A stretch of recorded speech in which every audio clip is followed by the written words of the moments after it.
یہ ڈایاسپورا جو ہے ان کا، جو سن 70 سے شروع ہوا ہے. سن 70 عیسوی میں جو رومن جنرل تھا ٹائٹس، اس نے سیکنڈ ٹیمپل کہ جو حضرت عزیر علیہ السلام کے زمانے میں پھر دوبارہ ہیکل تعمیر ہوا تھا، اس کو شہید کیا. 1,33,000 یہودیوں کو ایک دن میں قتل کیا یروشلم میں، اور یہاں سے یہودیوں کو نکال باہر کیا، فلسطین سے نکال دیے گئے. تم اب فلسطین میں نہیں رہ سکتے. وہاں سے ان کا ڈایاسپورا شروع ہوا ہے. کوئی کہیں چلا گیا، کوئی کہیں چلا گیا، کوئی روس میں چلا گیا، کوئی یورپ میں چلا گیا، کوئی ہندوستان میں آ گیا، کوئی مصر میں آباد ہو گیا، کوئی اور دور دراز کے علاقوں میں. پھر جب یہ امریکہ دریافت ہوا ہے تو یہ امریکہ بھی چلے گئے، وہاں بھی جا کر آباد ہو گئے. تو یہ ان کا ڈایاسپورا کا پیریڈ ہے کہ جس میں یہ گویا کہ منتشر کر دیے گئے پوری زمین کے اندر. ان کی کوئی ایک جمعیت کہیں نہیں رہی، اور ہر جگہ ان سے نفرت تھی، شدید نفرت.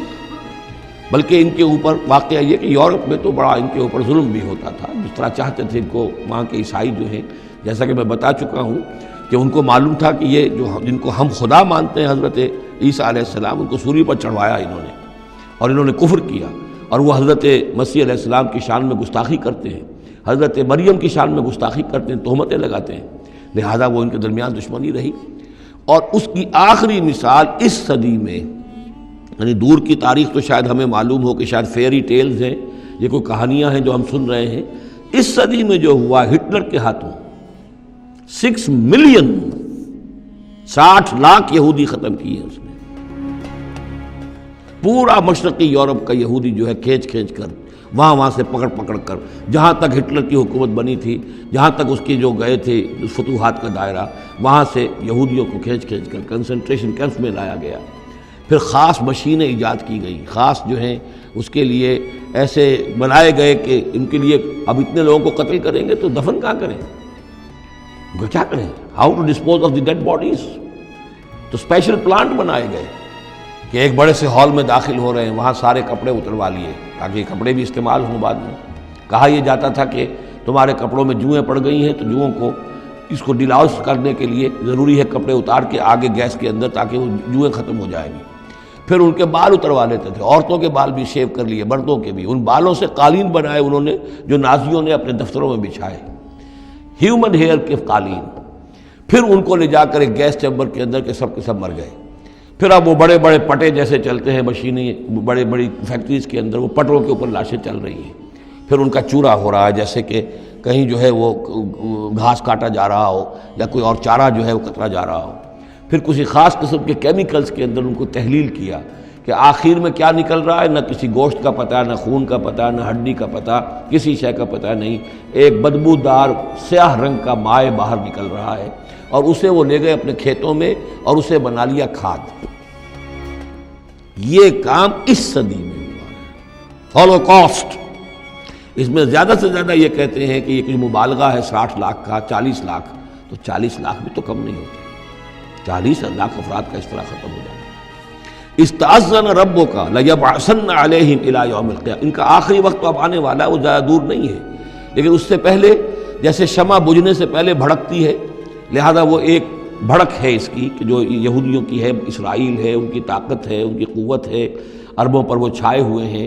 اور واقعہ یہ ہے کہ مسلمان جس عذاب کے مستحق ہو چکے ہیں، اور ان میں سے عرب چونکہ ہمارے ہاں اونچے درجے کے، اس اعتبار سے امت کے اندر ان کا مقام اونچا درجے کا ہے کہ حضور عرب تھے، انہی کی زبان میں اللہ کی کتاب ہے، اور ان کی جو اللہ تعالیٰ کے دین کی طرف سے جو انہوں نے پیٹھ پھیری ہے، لہذا اس کی جو سزا انہیں مل رہی ہے وہ یہ ہے کہ ایک مغضوب علیہم قوم کے ہاتھوں ان کی تذلیل ہو رہی ہے، ان کے سامنے جھکنا پڑ رہا ہے. جن کے ساتھ کسی ایک کمرے میں کبھی بیٹھتے نہیں تھے، اب ان کے ساتھ گفت و شنید جو ہے اور ان کے ساتھ بغل گیر ہونے کی نوبت جو ہے وہ آئی ہے. اور ابھی جو کچھ ہونا ہے وہ خیر دوسری بات ہے، میں اس میں نہیں جانا چاہتا.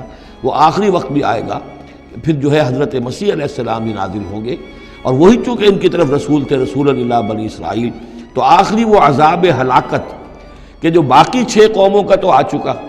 حضرت نوح علیہ السلام، حضرت نوح کے سامنے بیٹا جو ہے وہ غرق ہوا کہ نہیں ہوا، حضرت ہود، حضرت صالح، ان سب کے سامنے جو ہے ان کی قومیں ہلاک ہوئیں. تو اب حضرت مسیح کو اٹھا لیا گیا تھا، وہی آئیں گے اور انہی کے ہاتھوں یہ اپنے کیفر کردار کو پہنچیں گے اور ان کا ایک ایک بچہ ختم ہوگا. لیکن اس سے پہلے ان کے ہاتھوں مسلمانوں پر اللہ کے عذاب کے بڑے کوڑے برسیں گے. To add insult to injury, کہ ایک یہودی قوم کے ہاتھوں، مغضوب علیہم قوم کے ہاتھوں پٹائی ہوگی، اور جو ہو رہی ہے، لیکن یہ کہ ابھی شدید تر صورت میں اس کا شروع ہونے والا ہے معاملہ۔ کوئی دنوں کی بات ہے کہ مسجد اقصیٰ شہید کر دی جائے گی، اور پھر ایک طوفان جو ہے مڈل ایسٹ میں شروع ہو جائے گا۔ وَإِسْتَأْذَنَ رَبُّكَ لَيَبْعَثَنَّ عَلَيْهِمْ إِلَىٰ يَوْمِ الْقِيَامَةِ مَن يَسُومُهُمْ سُوءَ الْعَذَابِ۔ یاد کرو جب کہ آپ کے رب نے یہ اعلان کر دیا تھا کہ وہ لازماً اٹھاتا رہے گا، مسلط کرتا رہے گا ان پر قیامت تک ایسے لوگوں کو جو انہیں بدترین عذاب میں مبتلا کرتے رہیں گے۔ إِنَّ رَبَّكَ لَسَرِيعُ الْعِقَابِ وَإِنَّهُ لَغَفُورٌ رَحِيمٌ۔ وَقَطَّعْنَاهُمْ فِي الْأَرْضِ، ہم نے متفرق کر دیا ان کو زمین میں، امماً، فرقے بن گئے، علیحدہ جماعتیں بن گئیں، اور اب ان کے جھگڑے ہو رہے ہیں۔ مختلف علاقوں سے جو لوگ آ کر اسرائیل میں آباد ہو رہے ہیں، اب ظاہر بات ہے سینکڑوں برس تک کچھ یہودی جو ہیں روس میں رہے، ان کے اپنے کچھ مزاج اور بن گئے ہیں، ان کی شکلوں کے اندر بھی تبدیلی ہو گئی ہے، ان کی زبان بھی کچھ مختلف ہے، تو اب یہ اسرائیل کے اندر ان کے مابین تصادم ہوتا ہے۔